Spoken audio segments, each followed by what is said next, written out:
You're standing on a splinter-slick dock at twilight, boots already sticky with tar and spilled lamp oil, listening to the tide slap the pilings like a wet heartbeat. 3 gulls circle overhead in lazy spirals, except they're not looking for fish tonight, they're waiting for corpses. Because out there in the pewter haze, an inbound galley is angling past the breakwater, rowing benches creaking in mournful unison, its single lantern shivering behind stained canvas. No banners, no hull markings, no cheerful hail from the quarterdeck. Just the telltale silence of a ship that should have anchored well offshore, but, for reasons only desperation explains, is ghosting straight toward the city's mouth. The harbor master beside you, fat purse on his hip, quill behind one ear, shifts uneasily. He's memorized the new quarantine ordinances posted by the guild just last month. 40 days in the outer roadstead, cargo fumigated with vinegar fumes, crew inspected for buboes the size of walnuts. But ordinances can be bent by bribes, and plague draped in profit is still profit. The cargo's wool, he mutters, trying to convince himself. Wool doesn't cough. You know better.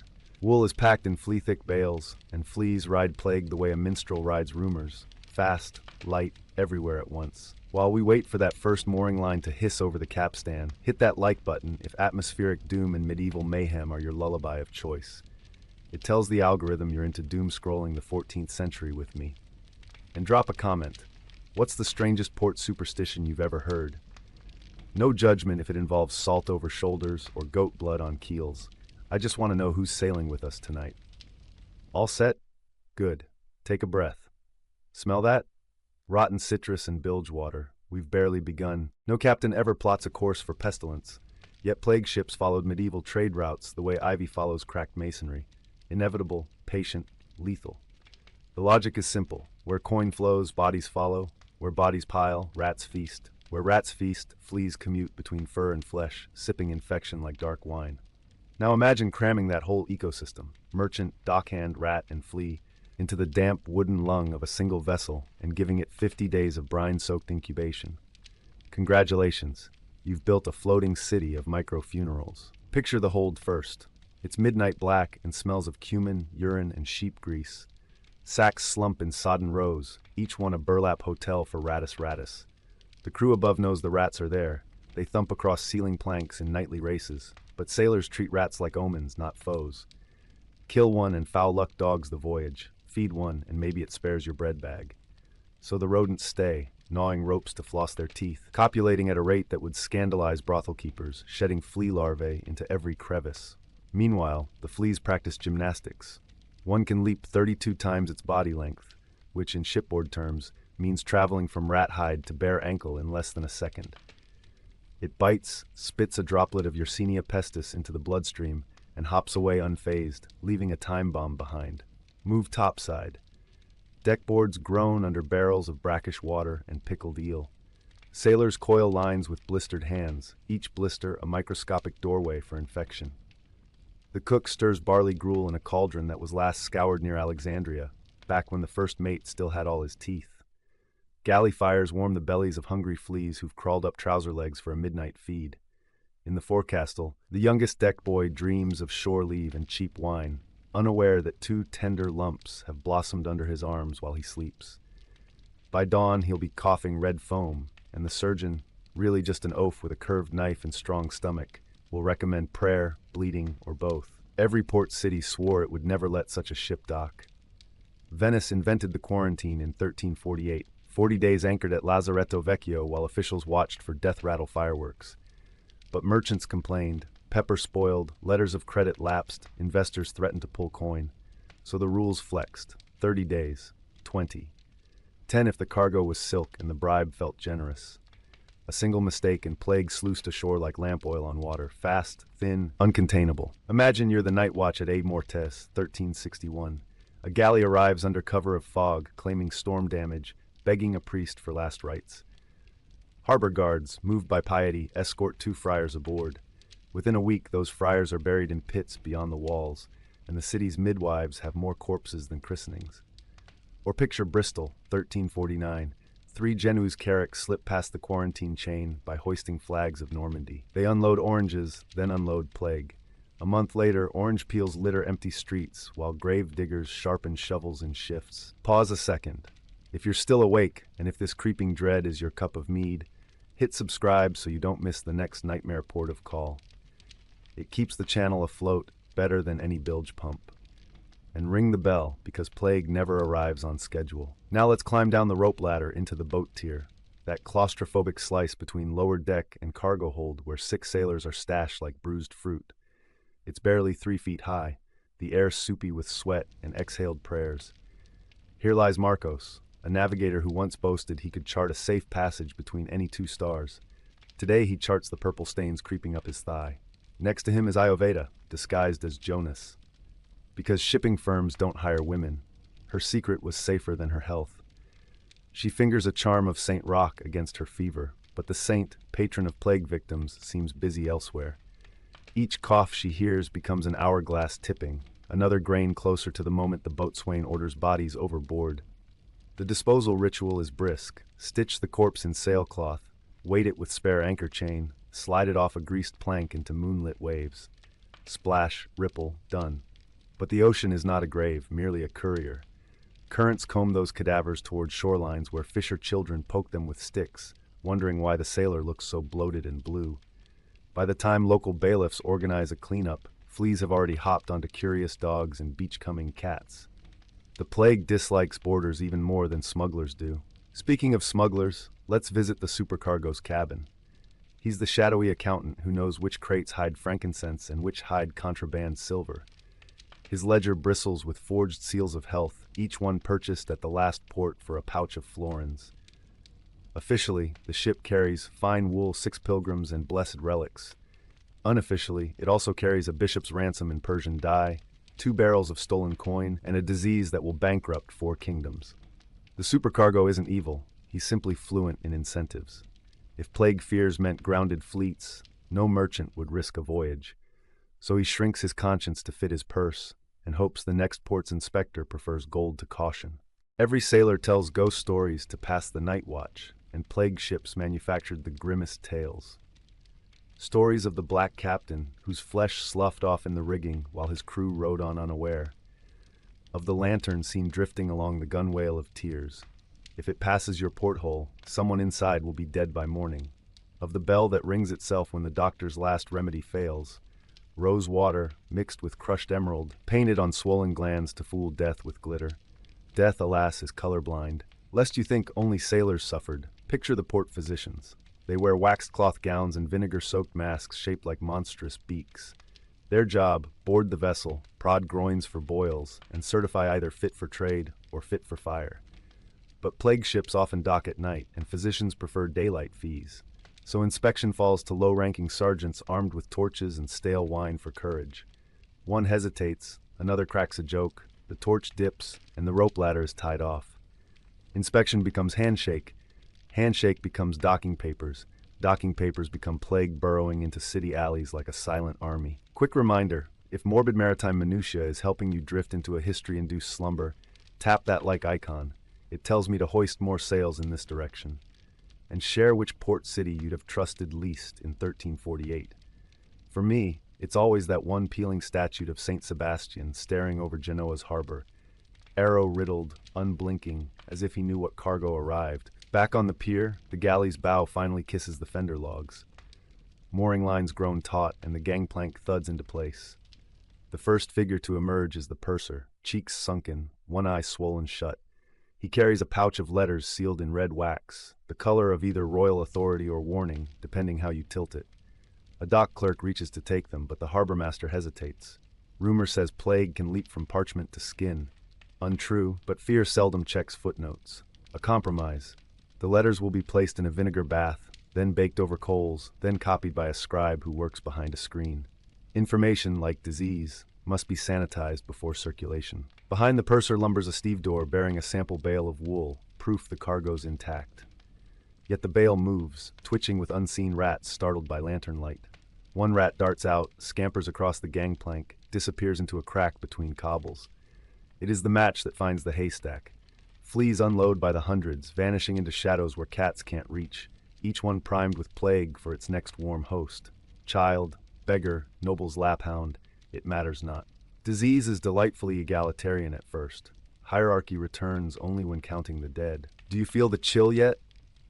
Not from night air, but from knowing the city's festival tomorrow, complete with market, joust, and puppet show, will gather half the populace into one square. Fleas love crowds the way poets love taverns. A single bite can write a stanza of agony across a whole family. And by the time the city council decrees a quarantine, the rats will have shuttled plague into every pantry, priest hole, and granary. Like a malign wind, it's already everywhere at once. Let's close this watch with the tiniest villain on board, Yersinia pestis itself. Under the ship's creaking beams, the bacterium thrives inside the flea's gut until it multiplies so thickly it clogs the insect's feeding tube. Starving, the flea bites harder, regurgitating a slurry of plague into the wound to make room. It is biology's version of a broken tap spewing poison. Within 2 days, lymph nodes swell. By 4, fever roasts the mind. By 6, either death or maimed survival. The scariest truth? Plague doesn't kill ships. Ships survive to carry it farther. Shrouds are changed, names painted new, captains replaced, but the hull remembers, soaking infection into its seams. Unless burned outright in a cleansing fire, a rare, expensive remedy, any vessel can become a plague ship again. And merchants seldom burn profit. They scrape timbers, repaint figureheads, and sail at dawn. Follow the girl. Her name is Mariette, up the slope into the draper's quarter. Her father sells ribbons, and ribbons need dye, and dye workers need water, and water comes from the same canal where yesterday's chamber pots were dumped. The girl's arms ache under baskets, but she's happy because tonight is the midsummer fair. Jugglers, miracle plays, maybe a secret kiss behind the shrine of St. Crispin. She twirls once in the street, basket spinning, hair catching the sun. No one notices the dark ring blooming beneath her ear, tender as overripe fruit. Inside the dye shop, vats simmer in mad colors. Arsenic green, alum purple, madder red. Steam condenses on rafters, drips back down in mineral rain. It is a paradise for fleas, warm, damp, permanently busy. They leap from Mariette's hem onto wool scraps, hitching rides deeper into the warren where apprentices strip to sweaty linens and stomp fabric bare-legged like vintners pressing grapes. One by one, ankles bloom with bites.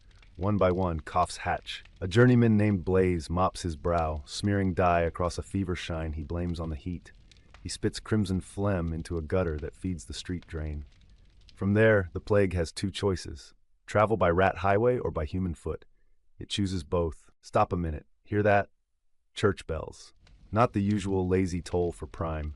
This is the quick, shrill clamor that means city council is meeting. Word of suspicious swellings reached the aldermen after dawn, and now the brass-button militia hustles through squares posting fresh edicts. All houses with illness must display a black cross. Food and water will be brought on poles. Disobey and face the whip. Good policy on parchment. Chaos in practice. Nobody wants to mark their door and lose customers, suitors, gossip, life. So they bargain with God instead, burn juniper, hang posies, mutter psalms, hope. Speaking of hope, if you're clinging to hope the way Blaze clings to the edge of his dye vat, subscribe right now so you don't miss the next candlelit confession of this city's unraveling. Ring that bell, plague loves surprise visits. Across town, the Physicians' Guild convenes behind shuttered windows. 20 men in long black gowns, waxed from shoulder to hem so infection beads and rolls off like rain. Their masks are monstrous bird beaks packed with rosemary, cloves, and smoked orange peel. The idea: good smells block bad air, and bad air is plague.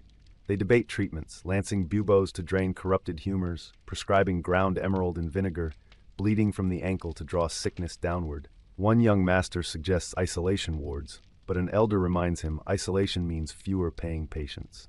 The motion dies faster than Blaze's apprentices. Doctors require proof of expertise, so they dissect the corpse of a beggar collected at dawn.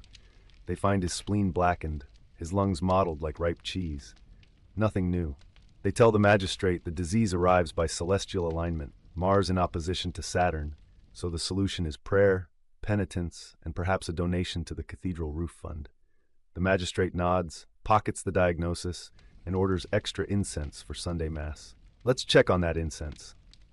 In the cathedral nave, choristers rehearse the requiem they'll soon sing on loop. Their voices soar under ribbed vaults, carrying flecks of spittle into perfumed air thick with myrrh smoke. A flea, clinging to the hem of a thurible boy's alb, tastes sanctity and venom in equal measure. It nibbles, infects, hops to a deacon's sleeve, then to the velvet glove of the bishop himself as he blesses choir boys with benevolent pats. You can almost hear Yersinia pestis chuckle at the architecture of it all. A disease using holiness as its Trojan horse. Quick breath. How's your pulse? If it's racing, type still breathing below so I know you haven't succumbed mid-video. Engagement metrics matter, even during an epidemic. Night again. Torches bleed resin tears, and the harbor reeks of pitch as city guards haul the plague galley into a roped-off berth called the leper dock. Too little, too late. The crew is half dead, the other half delirious. Officials read the articles of contagion aloud. No shore leave, no trade. But rats can't read and fleas can't hear, so the exodus continues. Dock cats stalk the lines for stowaways, catch a few, miss many. Somewhere beneath a fish crate, a rat births a litter. Each pink pup opens blind eyes to a new world of opportunity. Meanwhile, markets adapt. Vendors selling amulets of dried toads report record profits. Street preachers pour vinegar down gutters, crying that the stench will frighten demons. Housewives boil nettles with wormwood to wash bedding. Servants steal the mixture to peddle door to door as certifiable pestilence purge, approved by 2 bishops. The line between medicine and hustle blurs faster than ink in rain. And yet life insists on itself. Lovers still meet under the olives, drunks still dice in taverns, gossip still buzzes louder than flies. Because until plague touches your doorstep, it's just another rumor, like sea dragons or honest tax collectors. Tonight, 6 burghers attend a masked ball in silk imported from, ironically, the very port where the death ship last loaded. They dance, they flirt, they kiss gloved hands. One glove carries a flea. One kiss transfers plague straight down a lady's throat. By morning, she'll blame her sore lymph nodes on too much burgundy. By dusk, she'll have coughed blood on every cushion in her salon. If that image sticks with you, reward the channel with a share. Spread word faster than fleas. Irony intended. Zoom in on the city graveyard 3 days later. Gravediggers work by moonlight now. Daylight isn't long enough. They dig trenches, not graves, because names lose meaning when corpses number in hundreds.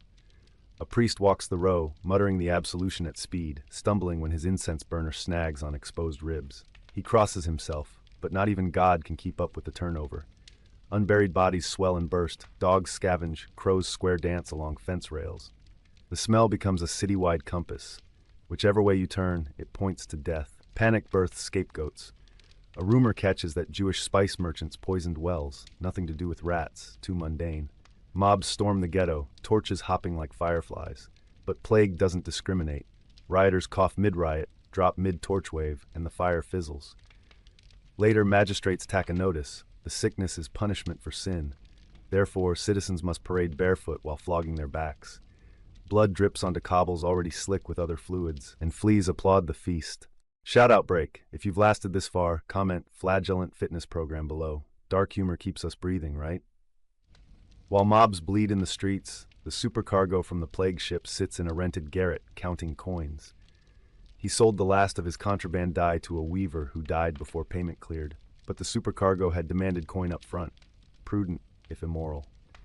He plans to leave at dawn for the next town, taking plague along in the folds of his cloak. He doesn't know the purple blot on his calf isn't dye.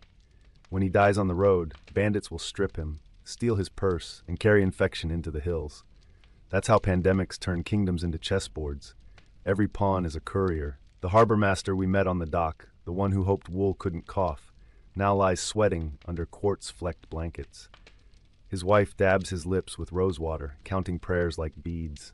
He begs her to burn the Black Cross notice before the neighbors see.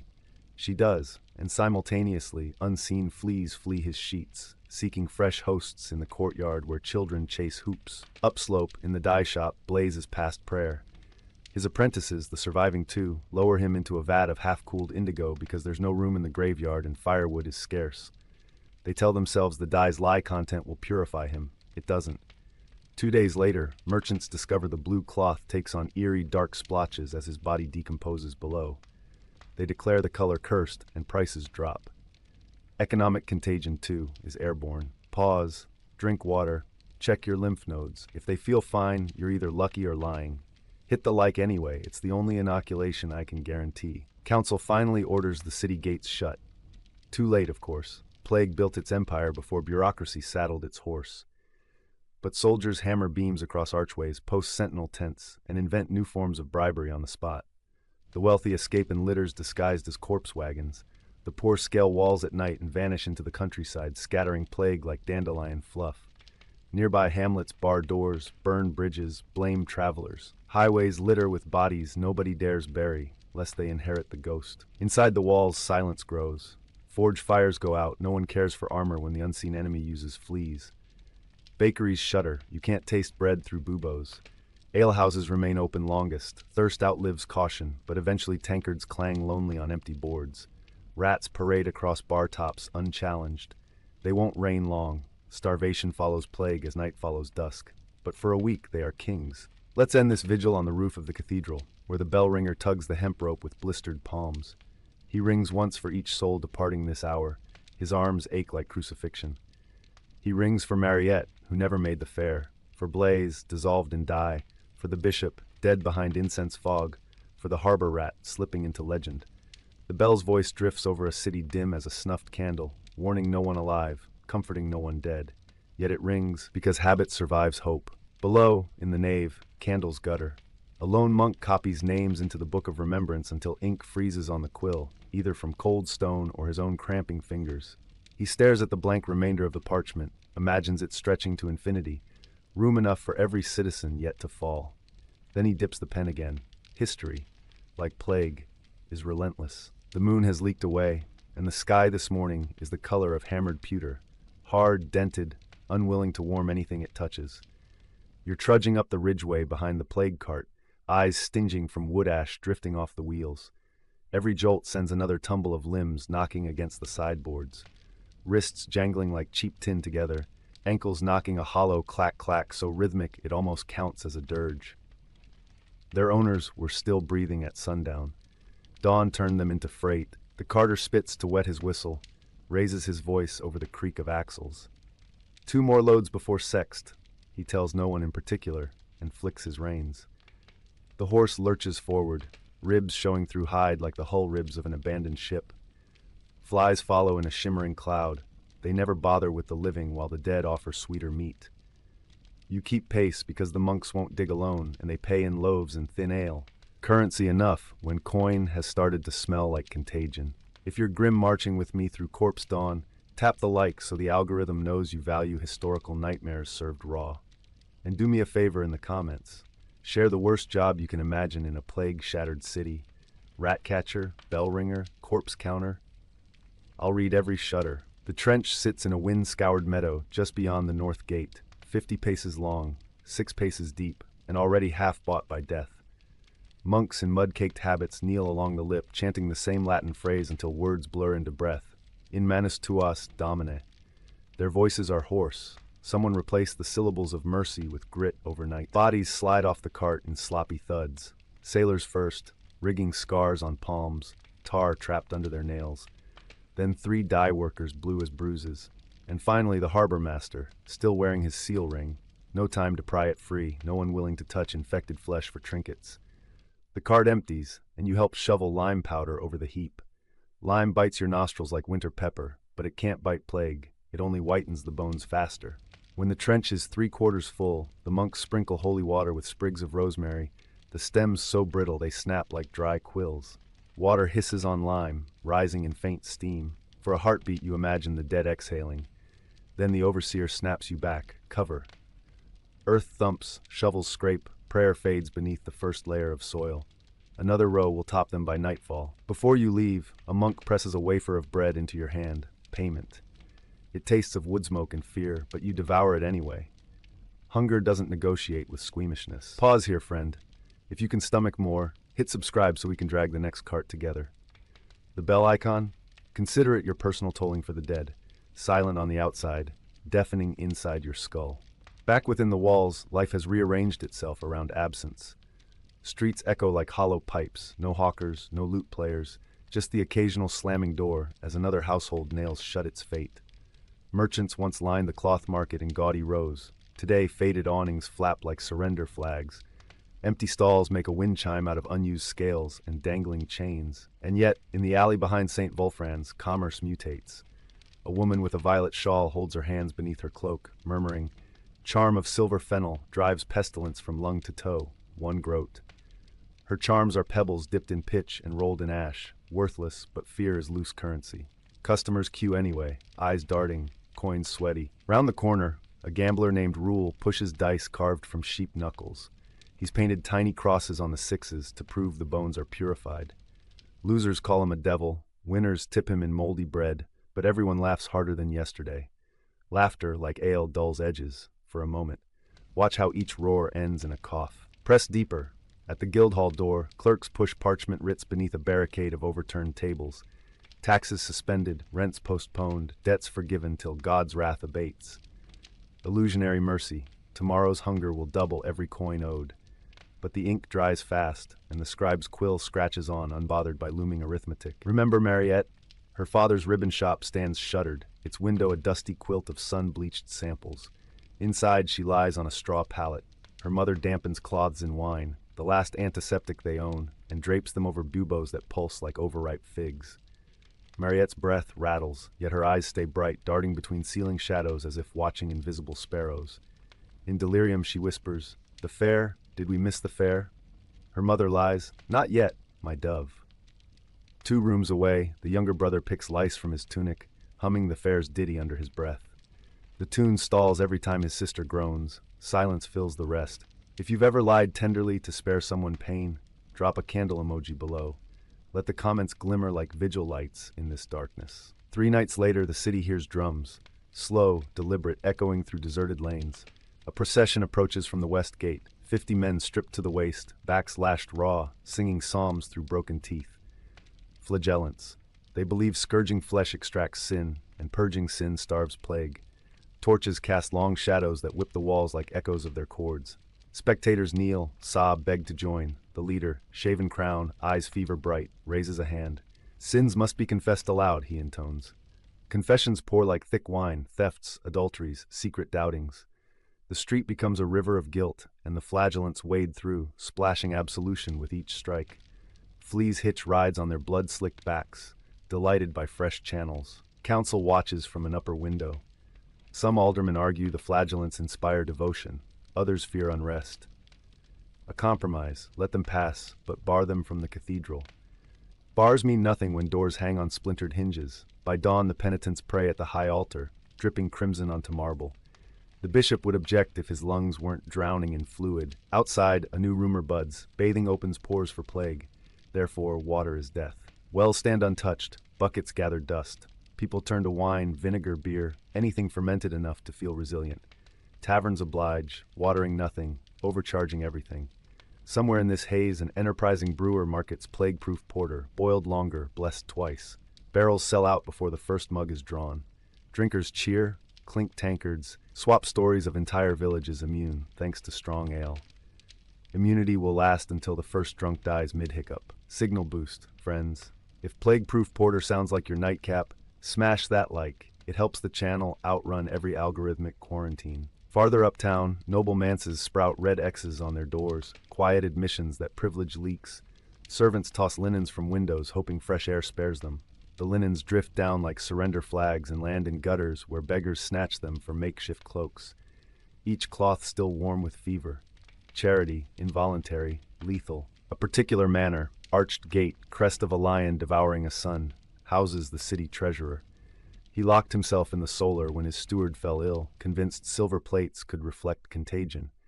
Now he sits in candlelight counting ingots, stacking them between himself and the door like a bulwark.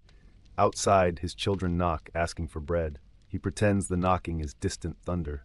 In truth, thunder would be kinder. It kills quickly and doesn't send letters demanding taxes after. The plague ship, abandoned at the leper dock, groans as tide shifts. Rats depart in steady streams, their job finished. A few sailors remain alive, quarantined behind a rope line, patrolled by conscripted lads wielding spears longer than courage. The sailors beg water. The lads toss crusts, afraid to approach. One sailor, delirious, leaps the rail and sprints along the pier, shouting warnings about a black-winged angel perched on the mainmast. An arrow from the watchtower stops him. His body lies where it falls. Nobody moves to drag it clear. Before sunset, fleas desert him for the warmth of the arrow's fletching. By sunrise, the archer wheezes behind the parapet. Drop a comment. Would you have loosed that arrow or risked hauling him back? Ethics gets slippery when survival oils the floor. Weeks turn, grave trenches multiply like cracks in ice. Lime supplies dwindle, pyres consume the last reserves of pitch. Smoke hangs over rooftops, a gray lid on a pot about to boil over. Cats vanish, either eaten or wise. Dog barks echo lonely without response. Bells toll less frequently. The bell ringer's arms failed, then his heart. Now the clapper swings on wind alone, striking mournful at random, a city cough translated into bronze. And yet seedlings of order sprout in the rubble. A midwife organizes orphaned children into a ragged troop. They forage gardens for turnips, exchange them with monks for porridge. A retired soldier nails planks over sewer grates to slow rat swarms. Futile, but gesture matters. A scribe starts recording the names of the dead on the cathedral wall, chalk letters tall as geese. When chalk runs out, he switches to charcoal. When charcoal runs out, he uses blood, pricked from his own fingertip each night. You meanwhile sit beneath the wall watching lists lengthen. The scribe asks your name, you hesitate, then point at an empty space 2 lines down. Save it, you say. I'm not finished being alive. He nods. The world is made of postponed epitaphs now. If your own name has ever felt suddenly fragile, type it below, just the first letter. Let our letters stand together like frightened soldiers on a wall too long. Toward the river, wagons creak with goods headed nowhere. The bridge is chained, guarded by militia in patchwork armor. Each traveler must produce a token of health, unblemished skin shown at wrist and neck, or a certificate stamped by the Physicians' Guild. Counterfeiters thrive. For 3 pennies, they'll ink any seal. The militia captain knows, but bribes keep bread on his table.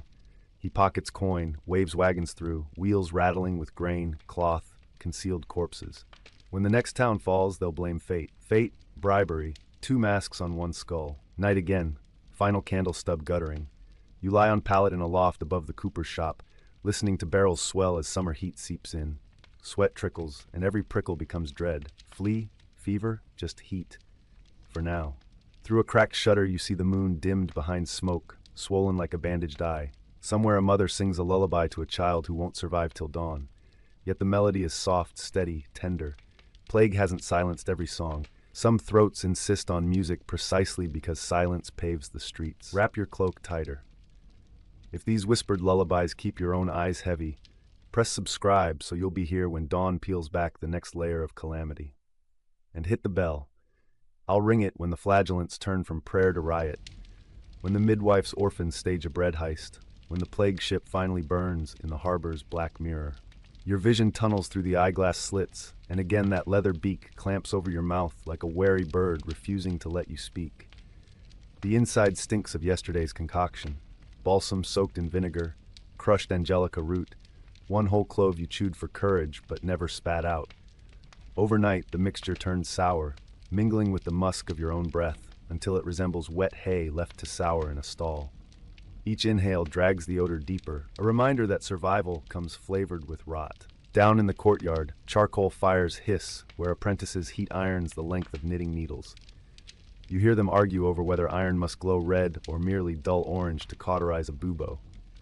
No one agrees, yet all swing the brands as though mastery were a question of wrist angles, not luck. The smith who forged these tools keeps a tally on his sleeve, 1 chalk stroke for every patient who lived beyond sunrise. The marks form a hesitant ladder that climbs 2 steps, drops 1, climbs again, progress in plague time. Your boots crunch frost as you cross to the apothecary's lean-to. Inside, shelves bow under jars of marigold petals, nutmeg, frankincense, and something darker labeled Corpus Gallinae ex humo, ground wishbone from a sacrificial hen. A boy no older than 12 turns petals with a spoon, eyes wide from sleepless nights. You hand him a scrap of parchment, 10 measures pepper, 4 measures mint, 1 measure opium if you can still find it. He nods, essays a smile that breaks halfway, and sluices vinegar over herbs already swimming. When the smell reaches you, sharp, metallic, almost hopeful, you unbuckle the beak, wedge fresh stuffing inside, and fasten the straps until the world becomes tunneled again. If the image of a medieval pharmacist brewing despair like soup twists something in your gut, tap the like button so I know you're still walking beside me. And in the comments, confess, which modern scent would you choose to overpower death? Coffee, gasoline, pastries just out of the oven. I'm curious which comfort you'd bottle for your own beaked voyage. The first house on today's route leans against its neighbor as if both are too tired to stand alone. A rag about the latch means sickness inside. You raise a gloved fist, knock once. No answer. Second knock, heavier. Boards creak. A girl appears. 5, 6, nose crusted, hair braided long ago and left to mat. Mother won't wake, she whispers. She thinks your mask is a crow come to steal bread. You crouch, voice muffled. Show me. She leads you through a corridor where rushes underfoot smell of urine and lavender water spilled weeks earlier. In the rear room, a woman lies stiff, mouth open like a question left unanswered. Bluish blotches rim her neck. Fleas skitter across her throat, searching warmth she can't supply. Procedure. Mirror to check for breath. Fog reveals none. Prayer your mentor taught but you never believed. Then chalk on the doorpost. Deceased. Remove at dusk. The girl clutches your sleeve. You feel tugged despite layers. She asks what will happen to her. Protocol says send her to the orphan ward by St. Gertrude's, but those beds are full of coughing children. Instead, you hand her the wooden token around your neck. St. Sebastian pierced by arrows, patron of plague survivors. Keep this, you say. The saint has room in his quiver for you. It's a lie disguised as hope. Lies are lighter to carry than corpses. Outside, you scratch another tally into wax tablets. Patient count, 1 deceased, 0 living. A start, mid-morning, Market Square. Once a choir of barter, now nearly silent. Stalls boarded except one where a mountebank in crimson robe waves a vial the color of sunrise. Elixir of Arabian physicians, guaranteed to banish black swellings. He thrusts it toward a cluster of weary townsfolk. You know the liquid, diluted syrup of rhubarb. Might purge bowels, nothing more. Approach, brandish your staff shod in brass claws. Fraud invites rope, you warn. He scoffs until city guards drift closer, halberds ready. The mountebank's courage folds like cheap linen. He packs vials, flees down an alley. The crowd looks to you for remedy, but receives only the bleak honesty of your mask. Still, honesty draws no bread. You set up a station by the dried fountain, hang a sign. Consultations, 1 loaf or equivalent. Patients arrive, a baker's wife with red rings on her thighs, an old cooper whose armpits weep black pus, and a brewer who insists his ale cures cough yet coughs between words. You lance, drain, smear goose-fat salve mixed with onion, wrap with linen boiled 3 times. Each grateful face leaves you payment, 2 crusts, half a wheel of cheese, a pewter badge shaped like a scallop, souvenir from a pilgrimage abandoned by plague. You pocket these currencies of desperation. Noon bells fail. The tower striker collapsed earlier. Time becomes guesswork measured by shadow length. You trudge to the university quarter seeking learned counsel. The anatomy theater's door stands ajar. Inside, scholars in wax-spotted gowns argue over a cadaver. One maintains the disease travels by corrupted air alone. Another insists putrid humors flow from spleen to heart. They dissect a corpse bloated blue, poking organs with quills like curious children.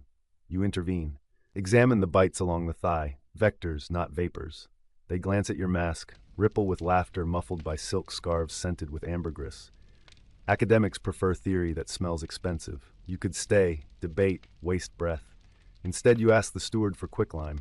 They hoard sacks for anatomy experiments, and he begrudgingly grants 2. Knowledge withheld never saved a city. Lime might. Outside, you shoulder the extra weight. Straps dig into armpits already raw.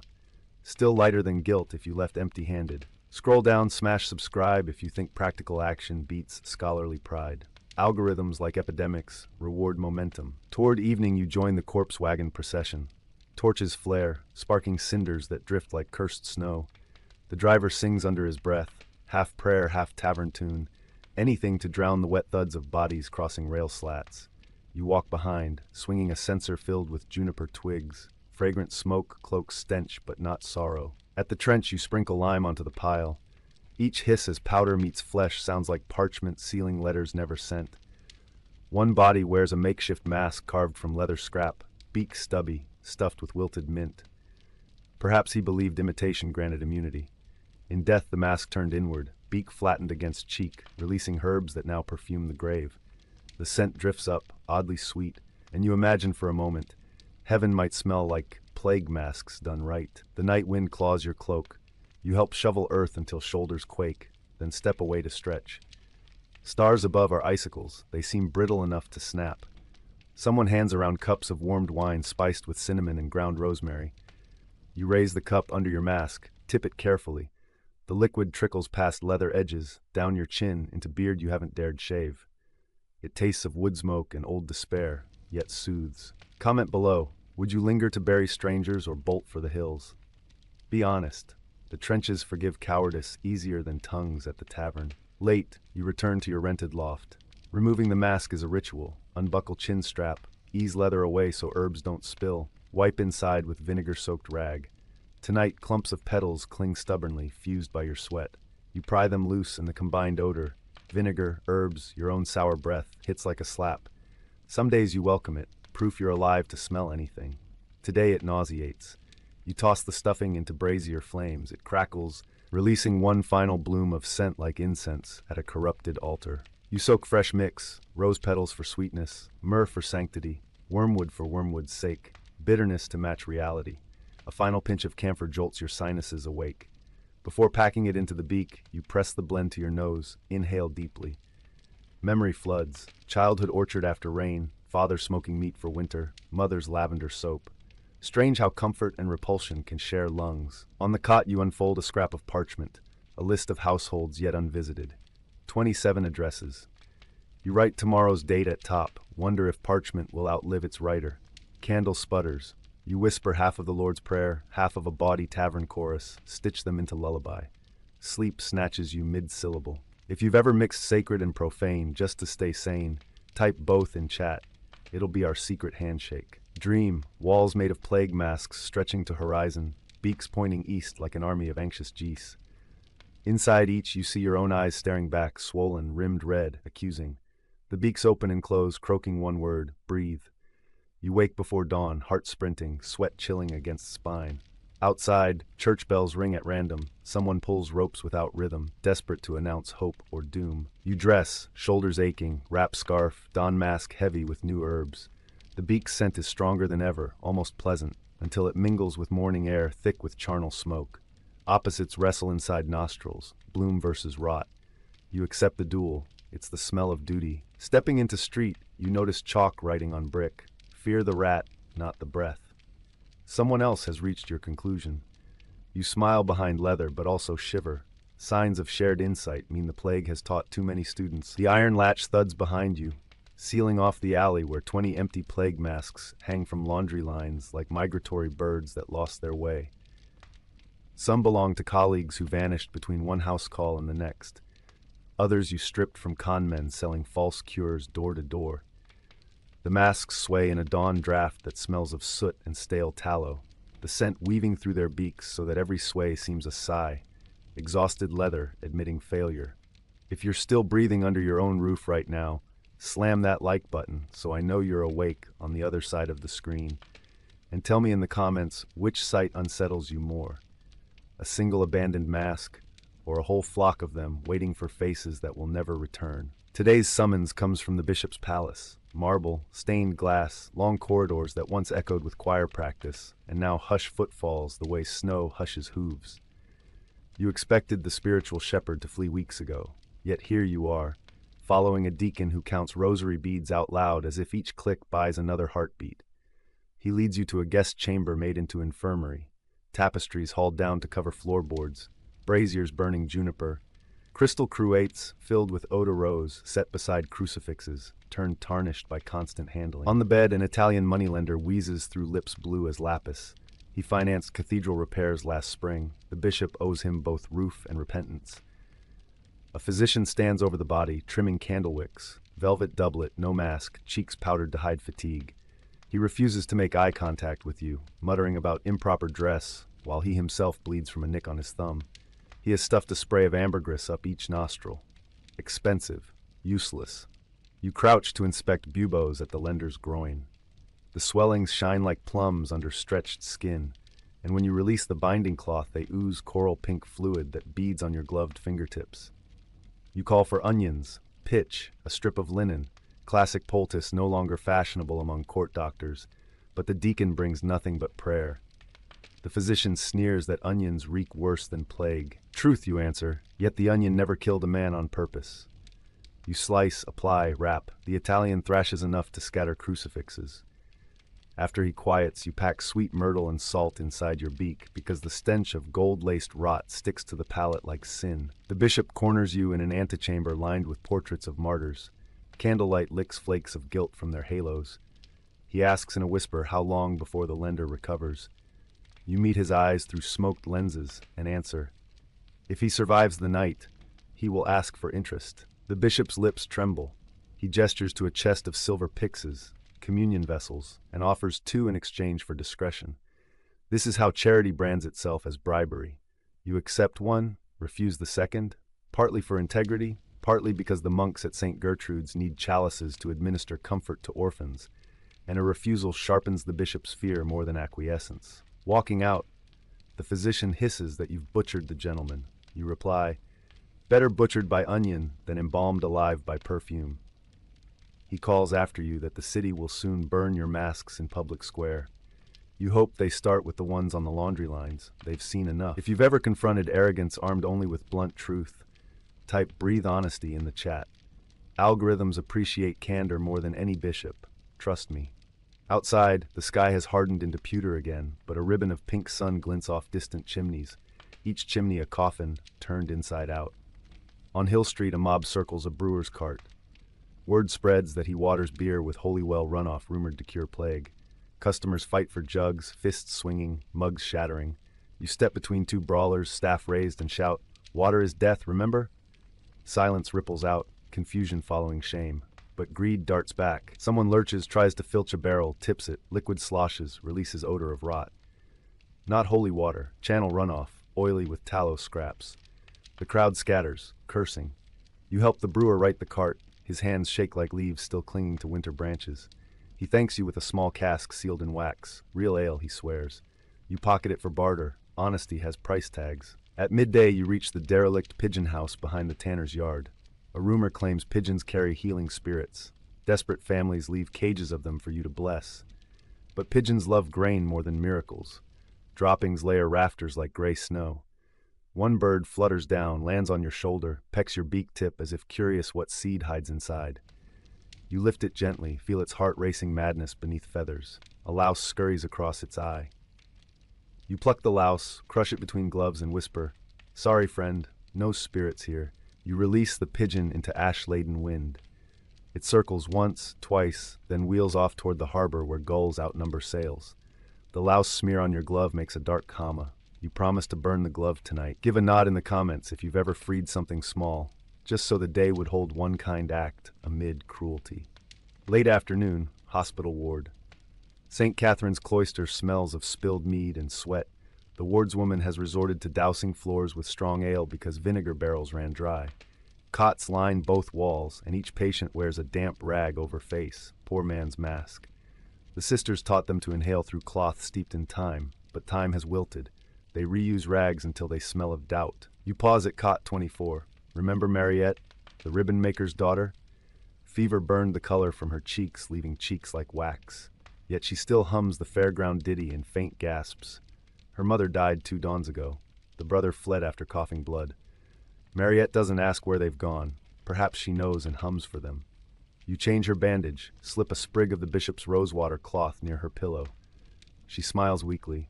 You record on your tablet, "Ribbon girl, pulse weak but steady, eyes bright, one ember of hope dusted in ash." You glance down corridor. Novices chant Salve Regina out of tune, their voices cracking adolescence.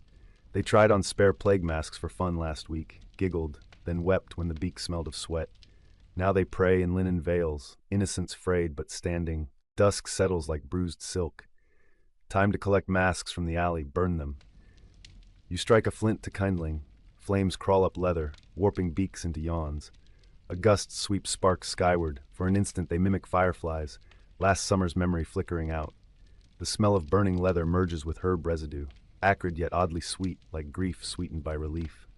You watch until nothing remains but curled brass eye rims and blackened straps. The alley finally looks less haunted, though still empty. From shadows, a girl steps forward, hooded, carrying her own crude beak mask sewn from linen, stuffed with lavender fluff. She asks if you're the doctor who spared orphans. You nod. She unveils pustules at her neck, begs for lancing. You kneel by leftover embers for light, sterilize blade in flame, slice swiftly. She doesn't cry, only grips your sleeve. You pack wound with mint leaves she brought herself. Resourceful. You tell her to return tomorrow for vinegar wrap. She slips coins, 4 halfpennies, into your palm. Your first thought, buy more mint. Comment ember if you feel the heat of that alley fire. or the courage of a girl trusting a masked stranger. Night patrol rings curfew bell, 3 tolls. Torches flicker along ramparts. You head for loft, but clamor rises by the fountain. Townsfolk chant, "Burn the rats!" Someone brandishes torches, others carry sacks bulging with squealing shapes. They plan a bonfire of live rodents. You step forward, shout that plague fleas flee heat will leap onto sleeves, into hair. Your voice muffles under mask. Only half hear. The mob lights pyre anyway. Screams of rats curl the air. Within seconds, fleas erupt, seeking escape. One woman shrieks, slapping her arms. Another drops torch, fire licks straw bundles stacked nearby. You move fast, grab water cart, douse flames before straw catches fully. Still, several flee with bites already darkening. Lesson scorches deeper than torch ever will. A brawny cooper, smoke-smudged, confronts you. Your masks hide lies, he claims. If masks worked, plague would be gone. You lift beak, let him smell interior, herbs, vinegar, sweat. No miracle here, you say, only reminders. He snorts, but his rage deflates. Raw honesty shears fury. If you'd have stepped between mob and burning rats, smash that like. Courage is contagious, too. Back at loft, you set Bishop's silver picks on crate, pry open, fill with camphor chips, set near window. Let silver sanctify air, or at least glint hope. You unpack the brewer's cask, pour a measure into wooden cup, taste. Malty, strong, alive. You allow yourself 2 swallows. Third swallow you give to saint statue on shelf, pouring libation at its feet. The wood darkens, drinks. By candle stub you revise tomorrow's route, add new symbol to legend, means House of Fear turned violent. More triangles each day. You sharpen quill, dip in ink, but the nib trembles. Hand cramps. You set quill aside, flex fingers, breathe herbs. Candle crackles like tiny bones. You write anyway. The rooster never crows. No creature sane or feathered welcomes dawn when the air tastes of ash and the churchyard groans louder than the bells. You rouse instead to the clatter of shovels hurled against gateposts. Gravediggers protest, ringing off stone like hail. They're arrayed outside the magistrate's hall. 30 men in wool caps stiff with frost, faces sooty, fingers splinted in rags. Overnight, they declared a moratorium on burial until the city doubles their bread allowance and sends armed escorts against corpse thieves. Without them, the death wagons already back up in snaking queues, wheels and hooves painting the mud with arcs that steam like open wounds. You tighten the straps of the beak, fresh mint, marjoram, and a bold pinch of mustard seed this morning, anything to cut the cold, and wade into the standoff. Someone heaves a spade. It clangs off a stair and skitters past your boots. You plant your brass-clawed staff, raise your voice through the leather funnel. Hold, friends. Refuse the earth, and the earth will refuse you back. A few laugh, hoarse, mirthless, but you've bought a breath of attention. You step onto an upturned barrel, survey their blistered hands, their hollow eyes. Then you speak of simple math. Every day of strike, carts accumulate. Every cart denies them wages later. Every body left to rot spawns more plague, meaning more bodies, far beyond the council's coffers or any bread ration. They know this, but rage is a furnace that likes to be fed. So you pivot to story. How last night a girl with lavender masks survived because workers like them kept trenches open for lime. How her humming stitched a scrap of hope into the ward.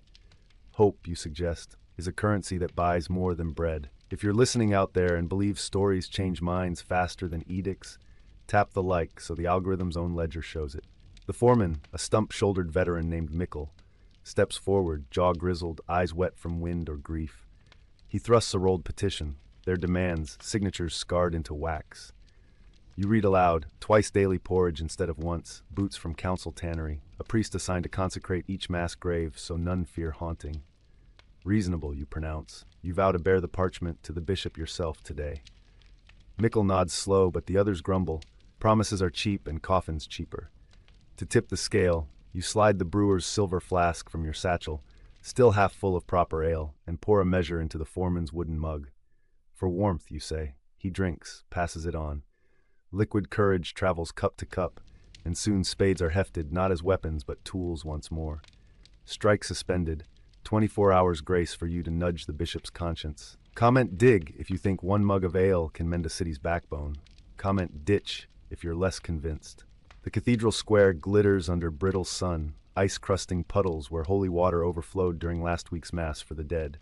Merchants hawk beeswax candles molded in shape of Saint Roch, patron of plague. Buy 2, get a 3rd blessed free. You push past and mount the palace steps, petition in hand. Guards in chainmail cross halberds until you announce yourself. physician in service of his grace. They part. Inside, incense lingers from prime hour liturgy, but underlying stench of boiled vinegar never leaves. Servants scrub floors daily, yet rot hides in mortar. The bishop greets you wearing gloves of white doeskin, fashionable, worthless barrier. You present the gravedigger's demands. He sighs about the treasury, the famine, the difficulty of finding proper priests now that half the clergy cough blood. You remind him of the lender still clinging to life in his guest chamber, whose debt grows interest by the hour. The bishop rubs temples, consents to porridge doubling and new boots, but balks at on-site priests. Their duty is to the living, he insists. You play your final card, slide the silver pyx across his desk. Its surface mirrors his own face, a face shrunk by sleepless nights. This, you say, tapping the lid, purchased silence once. It can purchase salvation now. Send 2 junior canons to the trenches. Let them chant while they swing the thurible. The gravediggers will be satisfied, and so might heaven. He studies the vessel, weight of guilt heavier than silver. At last he nods. Wax seals are pressed, agreements drafted. You exit clutching official writ authorizing everything. By midday tomorrow, if plague spares us that long, out on the quay, fishing boats bob beneath sagging nets. Fishmongers abandon stalls after rumors the sea turned pestilent. Rats race the rigging instead. You've come to find Joel the tar maker, rumored to brew pitch salve that seals flea bites shut. His shack reeks of pine resin and liquor. Joel's beard is a forest of tanglewood, but his mind keener than surgeons. He shows you a crock of tar infused with rosemary oil. Dab it on raw ankles. Fleas despise it. You barter half the brewer's ale and the pewter scallop badge. He scrawls a crude label, skin armor, and hands you 3 pots.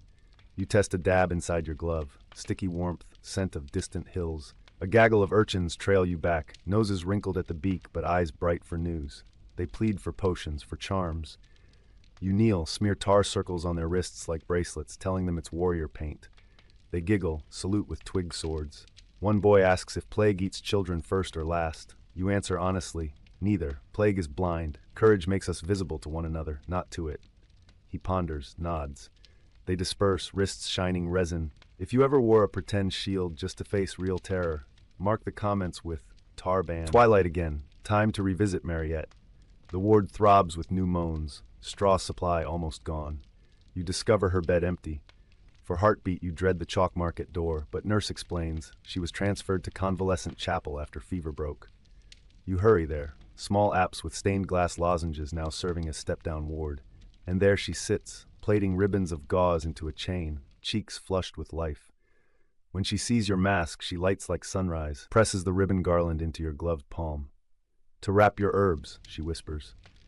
You feel something like tears fog lenses. You promise to bring her an orange once trade routes reopen.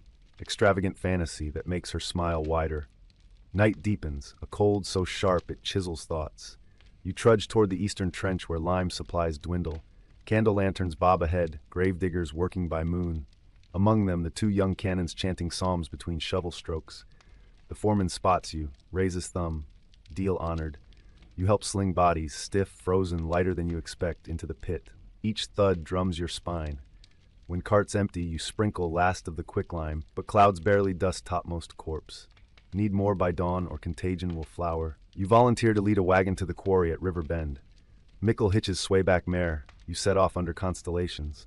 Hoarfrost jewels every weed. Wheels crunch like bones. Halfway, moans drift from roadside chapel, the leper hospice. You should not deviate. Lime is life for hundreds. Yet moans hook conscience.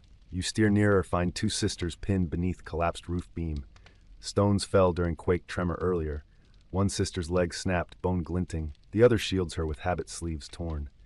You heave beam aside, splint leg with wagon staves, load both atop lime sacks. Detour costs an hour, but hour well spent. Compassion writes its own ledgers. If you've ever rerouted your quest to rescue surprise sorrow, post detour below. By River Bend, the quarry stands black as a tooth gap. Laborers shovel powder into burlap. They work by bonfire, the color of brass coins. Sparks ride gusts like fleeing souls. You trade tar pot for double ration. Cart brims white. Return journey eerier. Fog blooms from river, cloaking world. Mare snorts at shapes unseen. Suddenly torchlight bursts ahead. Bandits preying on supply wagons. 3 figures in rags, faces swaddled like bandages, demand you halt. You raise staff, declare you carry holy cargo that curses thieves with boils. They hesitate, but leader lunges. You sidestep, swing clawed end, it catches his shoulder, ripping cloth. He yelps, retreats. You whip reins, mare bolts into fog. Behind, curses fade. You don't slow until city wall torches appear. At trench by dawn, lime flurries down like first snowfall. Cannons chant louder, voice cracking but steady. Work concludes as sun rims roofs. You slump against spade handle, muscles shards of ice. Mickle presses a loaf hot from army kitchens into your hand, payment of sorts already enacted. You tear off crust, steam ghosts away into dawn. Back at loft, you set Mariette's ribbon chain on the table, uncoil it around the tar pots like ramparts. You exhale into mask. Herbs now smell of mustard and pine, bracing, almost joyous. For one shivering moment, you allow yourself to believe the pendulum might be swinging away from despair. But parchment list lengthens still, and bells will toll again. Tomorrow we follow the bishop to the trench for penance. We'll confront the powder-mask bandits at their lair, and perhaps, just perhaps, witness the city's first rat-free dawn. The sky is still the color of pewter, but the eastern rim has begun to blush, a pale, reluctant rose, when the pounding on your loft door rattles its hinges. You have barely peeled off the ice-stiff straps of yesterday's beak, yet the bishop's footman is already outside on the stair, cloak whipped sideways by the wind. He thrusts a parchment at you, a summons bearing the bishop's new wax seal, a shovel crossed with a thurible, the emblem he adopted overnight after signing the gravedigger's accord. Below the seal, an hour is scrawled, tersh, the third bell of the morning. The bishop, it declares, will descend into the trench himself to appease both heaven and those who labor in its shadow. You glance past the footmen toward the river road. Stillness there is fragile as spun glass. One wrong breath could shatter it. You've already promised half the city you would be everywhere at once today. Bandit trail at dawn, lime ration audit at noon, convalescent chapel by dusk. Yet the bishop's vanity march is now top priority. Power trumps triage.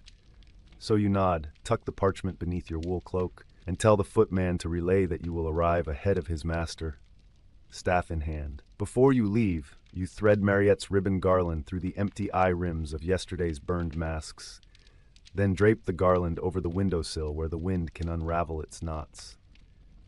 You want her hope to travel on the same current that once carried plague fleas into every shutter crack. Let the air remember something sweeter. Out in the alley, the world crunches. Ice sheaths each cobble and glitters in the first angled spear of daylight.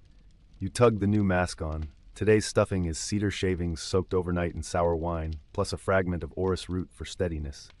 It swells in your nostrils like the ghost of violets. The street lamps, still burning, leave twin after images in your eyes. When you blink, they look like halos following you down the hill. Halfway to the trench, you feel rather than hear movement at the edge of vision. 3 silhouettes peeling out of a doorway, shadows that move faster than drunks and quieter than guards. Bandits, perhaps the same who tried to seize your lime wagon. You quicken your stride, but they match it. One whistling a tune you last heard sung by apprentices rolling barrels at the quay. Jaunty, lewd, cruelly cheerful. You pivot into a narrow side passage, back pressed to stone, staff angled across chest. The figures halt at the entrance, and in the wan light you see they are adolescents. 2 boys and a girl, faces bandaged not by plague but by soot and cloth for anonymity. Their leader steps forward, palms up. Not thieves, he says, pilgrims of night. His voice cracks on the final word. Puberty undermines menace. He explains they are the orphaned lantern bearers, out of work since curfew shortened street patrols. They heard of your stand in the alley, your promise to burn the rats, your tar warrior paint. They want tasks, anything, to trade for food. You study their gaunt cheeks, the frost blooming on their eyelashes. You tell them to fetch clean straw from the hay merchant's loft, to line the trench path where the bishop's boots will tread. Straw means traction, traction means no broken hip, and a bishop unbroken is a bishop obliged. They nod, dart off sideways like birds released. If you've ever been saved by the unlikeliest volunteers, hammer that like, so the tale travels farther than fear. By the time you reach Potter's Field, the lime pit steams gently, breathing like a great white beast. Gravediggers lean on shovels, waiting. You step down wooden steps slick with hoarfrost, test each rung. At the bottom, trench walls rise in chalky cliffs, and frozen cadavers layered in lime stare upward with pearl-filmed eyes. The 2 junior cannons stand at the far end, swinging thuribles beating a metronome of clinks. You find Mickle, hand him the bishop's writ sealed midnight. He spits in his palm, presses it to the parchment, then bellows to his men. "Boots tonight, porridge twice!" A low cheer rumbles. Minutes later, a horse snorts on the ridge. The bishop appears, robed in penitential ash gray, mitre removed, hair uncovered. He descends, flanked by deacons carrying buckets of incense and handfuls of crocuses, those last few flowers coaxed from greenhouse soil. His white gloves are gone. Bare hands grip the rail. Watching him slip on a rung, you step up, offer the crook of your arm. He accepts with a faint wince. Together you reach trench bottom. Silence holds. Then the bishop kneels, actually kneels, in lime-clotted mud. Mickle approaches, shovels a single scoop of lime, hands it to the bishop. The bishop sprinkles it across a narrow gap where a small body lies, a boy, maybe 7, hair still blonde under frost. The bishop whispers something, prayer or apology, and turns to you. "Father, continue," he says. You raise your staff, tap the trench wall thrice, a signal for shovels. Men move in rhythm, lime fountains upward, white snow on gray corpses. The bishop remains kneeling until lime dust coats his cassock like chalk. When he rises, tears have carved twin runnels down his cheeks, etching clean lines in the powder. He looks suddenly older, or perhaps exactly his age. If that image carves your heart the way lime carved those cheeks, type runnel below. The algorithm may not understand grief, but it does count repeated awe. The ceremony ends, yet the bishop lingers at trench rim where straw scatterlings cushion his steps. He clasps your shoulder. "You were right," he murmurs. "The earth refuses no one who shows mercy first." He presses a slender vial into your palm, dark liquid, cork sealed with red wax. "Syrup of poppies and clove," he explains. "For those in pain, there is not enough for the ward, but perhaps for the ribbon girl and for you when sleep flees." You pocket it, unsure whether to thank him or warn him mercy is addictive. Instead you nod, then escort him to his coach. Lantern bearers, the 3 urchins, kneel as he passes. He drops coins in their pockets without noticing. They gape, then salute you with straw-dusted fists. Just before departing, the bishop calls through the window. "Bring me tomorrow's ledger yourself." You half bow, the most you can manage with lungs aching. The sun climbs noonward. You march for the bandit lair, a cluster of abandoned soapmaker sheds by River Marsh. You bring tar salve, the bishop's servant, as witness, and your staff newly wrapped in Mariette's ribbon so even violence feels tethered to hope. You find the shed door ajar, smoke curling from its gap. Inside, 7 figures crouch round brazier, 3 from last night, plus 4 more, all skeletal, eyes jittering. Their leader's arm is sealed in sling of filthy linen where your staff struck him. He tries to lurch upright, fails. You hush them, set staff aside, open tar pot. You smear his wound, the resin crackling. He hisses, but stills. "No healer treats a thief," he rasps. "Then you misjudge my title," you reply. Negotiations ensue. You promise no city watch if they escort lime wagons henceforth, defending them from rival raiders. City rewards them with bread and clemency. Desperation outweighs pride. They agree. You shake resin-sticky hands to seal the pact. Afternoon bleeds to dusk. At Convalescent Chapel, Mariette meets you with a shy grin. You present the vial of poppy clove syrup. She dips a ribbon tip into it, hums approval. Sweetness, finally. You fetch oranges? Not yet. But you hand her a single primrose from Bishop's bouquet, a symbol spring still plans to visit. She tucks it behind ear, radiant. When you turn, the chapel is humming. Survivors practicing breathing exercises the novices taught, inhaling through pursed lips so lungs strengthen. The sound resembles wind in reeds, a fragile woodwind orchestra. Your chest tightens not with plague but hope again. If you're inhaling along, post wind, so we can measure this invisible choir. Night, final patrol. City holds its breath.